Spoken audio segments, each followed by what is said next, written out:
Stay Lit, A Prescription to Avoid Dr. Burnout, 2020, by Dr. J.W. Crosby, MD.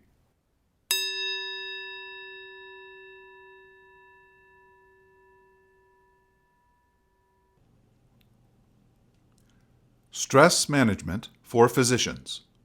It's easier to change the process than the person. Introduction. Doctors have one of the most stressful jobs anywhere. We deal with life and death situations under the microscope of the media, Dr. Google, our provincial colleges, patients and their families, as well as other healthcare workers. We work long, unsociable hours and deal with people often at their worst, in pain or frightened, and often impaired by disease or external factors. We deal with negative issues most of the time, as patients rarely come in when things are going well. Only your failures come back. We rarely see your successes. We will use time management strategies from earlier in this book to help you cope with growing, crushing caseloads of sicker, more demanding, and older people. Stress is like salt. We need a little to live, but too much can kill us. Winston Churchill had more stress than any of us. He lived through 3 wars, a depression, and changed political parties 3 times. He made huge mistakes and had great victories. He became Prime Minister of Great Britain at age 65 and helped save the world from ruin. He smoked cigars, drank to excess, and lived a full, happy life married to the same adored woman until the age of 90. How did he do it? Even during his darkest days, he would get away to his country estate, Chartwell, and relax by painting pictures and laying bricks. He couldn't change his personality, but he did change the process. Diagnosis of stress in yourself.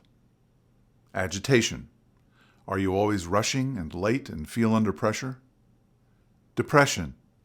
The 9 signs are fatigue, insomnia, crying, blaming yourself and feeling worthless, poor concentration, lack of joy, unintended weight change, faster or slower than normal, and suicidal ideation. 5 of the above for more than 2 weeks means you are depressed. Irritability, including anger at patients and the healthcare system. If everybody is an idiot, look in the mirror. Poor staff morale manifested as high turnover, increased absenteeism, and more patient complaints. Alcohol or medication abuse. Remember the CAGE criteria. You feel you should cut down on drinking. You get angry at anyone criticizing your alcohol intake. You feel guilty about your drinking, and you have an eye opener in the morning. Treatment. Get help. Only 50% of doctors have their own family doctor. Change the process. Get a family doctor. It is one of the few perks we have. Choose someone who is not a close friend so she or he can give you objective advice. Make a yearly appointment and get a physical. Avoid corridor consultations and get as good care as we give our patients. Hotlines exist for provincial or state medical associations. In Canada, it is 1-877-CMA-4-YOU. Also, see the list located at the back of this book regarding helplines. Get counseling. If you are embarrassed about being treated in your own town, go to a nearby city for confidential counseling. Never self-medicate. The first thing in changing the process is to sit down when you are well rested and won't be interrupted and take out a fresh, empty 1-year calendar and map out your life. Write down, or type in your smartphone calendar, everything in 1-hour blocks. This may seem tedious, but you need to know where you are spending your time. It's like doing a budget. You need to know where every cent is going before you can change your behavior. For example, write down everything from getting up, showering, breakfast, driving, exercise, work, and breaks. Put in holidays, hobbies, sports, quiet time, and family time, and all the things you do. It may help to review this with your spouse, secretary, or a colleague whom you feel has a well-balanced life.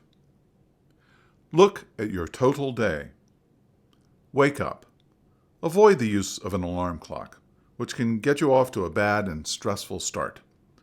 Go to bed earlier the night before and get 8 solid hours of sleep. Avoid caffeine, coffee, tea, chocolate, and cola, and watching the news. It's all bad. Invest in a good mattress. You spend 1/3 of your life of 82 years in bed. This is 10,000 hours. Avoid any screen time 2 hours before sleep. Have white noise to blot out night noises, a fan not blowing into your eyes and drying them out, and a nice, cool, dark, quiet bedroom. If you work nights or shifts, turn the phone off and insert wax earplugs and wear a blinder. Avoid fluids in the last 4 hours pre-sleep to avoid having to get up to urinate. If you have to fight for the shower in the morning, take a leisurely bath the night before. Exercise.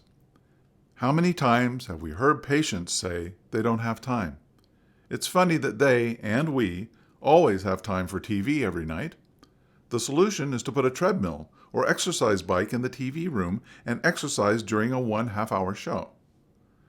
This equipment can be purchased cheaply, secondhand. Just Google it. Someone has used it once and never again. The biggest mistake for new exercisers is that they get religion and try too much for too long and pull their muscles and quit. Go for a walk around the block for a week, then double it. Have a walking buddy. This keeps you from playing hooky. Guilt is a wonderful motivator. Try to build exercise into your day. For example, go to the gym every morning, first thing, for a swim, weight training, spinning, and/or aerobics. Put it in your day planner like an appointment. Mix things up so you don't get bored. Run up and down the stairs at the hospital or your home. I swim every weekday at the Y and at the cottage in the summer. Park far away from your destination, be it work or shopping, to build in a walk. It's also less stressful than trying to find a closer parking space. On your drive to work, leave plenty of time so you are not stressed out worrying about being late and fighting traffic. Listen to talking books or self-help CDs or podcasts. Walk or ride a bike if possible. Save money, avoid pollution, and get in shape. A 3-for-1 deal. Keep up with your paperwork and emails by doing them first thing every weekday. Put this time in your calendar. Group therapy.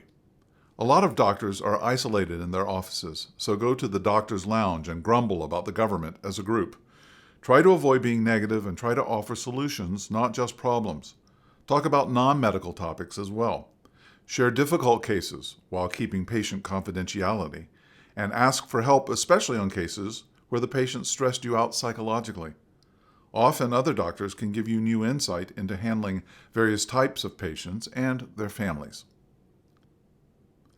Hospital and nursing homes. There is often stress in dealing with nurses and other team members.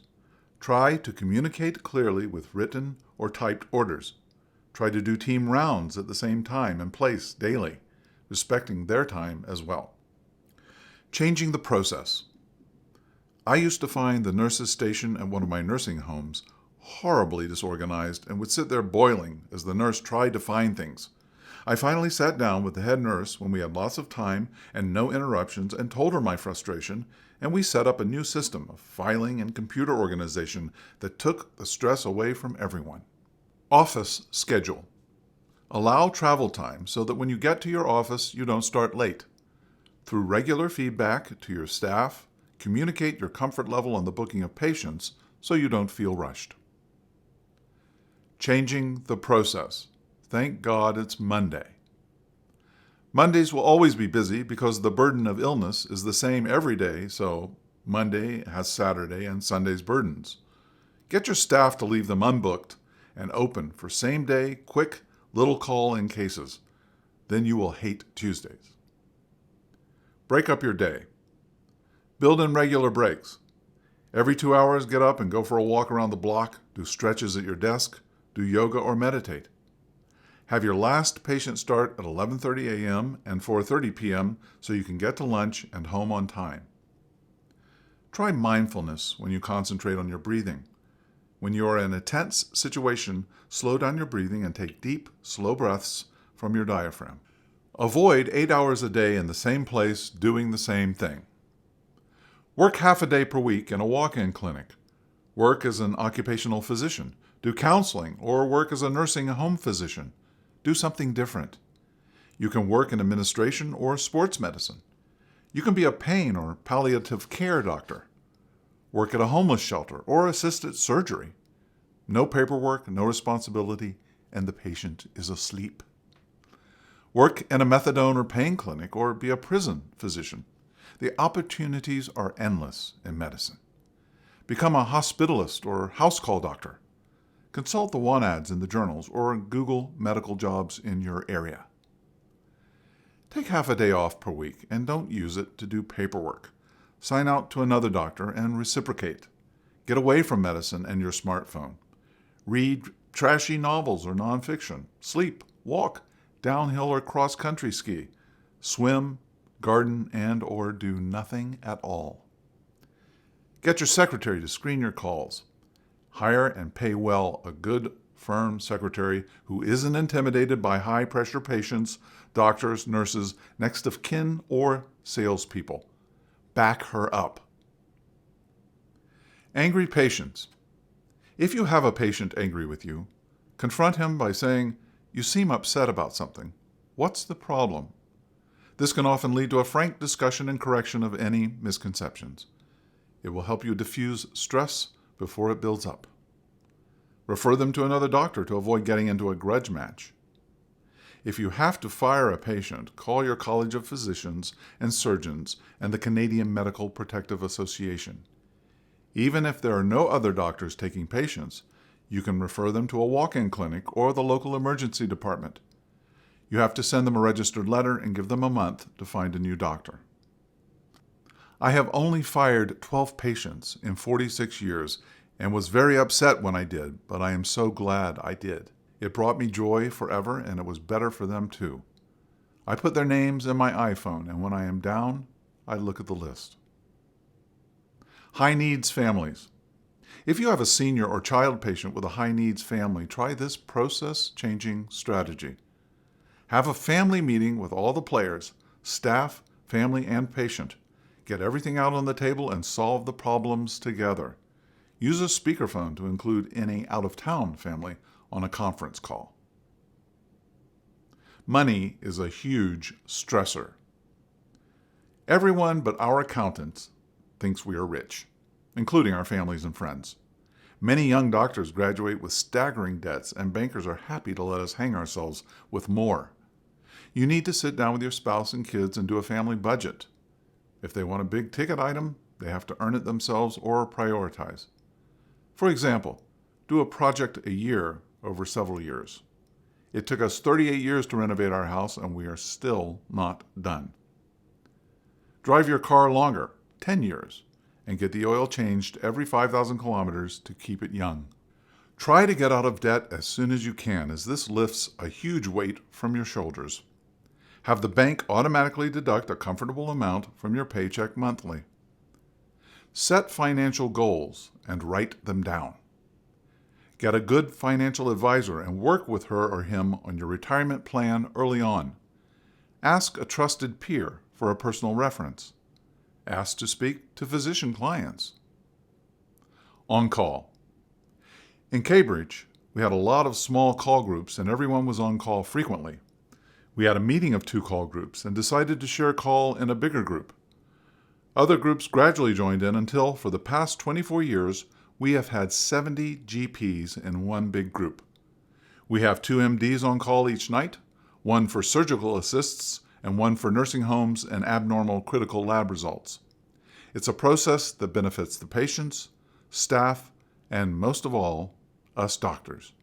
You can grandmother or grandfather off call at age 65. Take the day off, or at least the morning off, after an on-call day or an on-call weekend, or split weekends in half at midnight Saturday. Split long weekends in half with another doctor. Change jobs. If you are not happy with all the above changes, try a new job in medicine, like emergency medicine, urgent care, or hospitalist. You only get one go-round in life. Why not make it a happy one?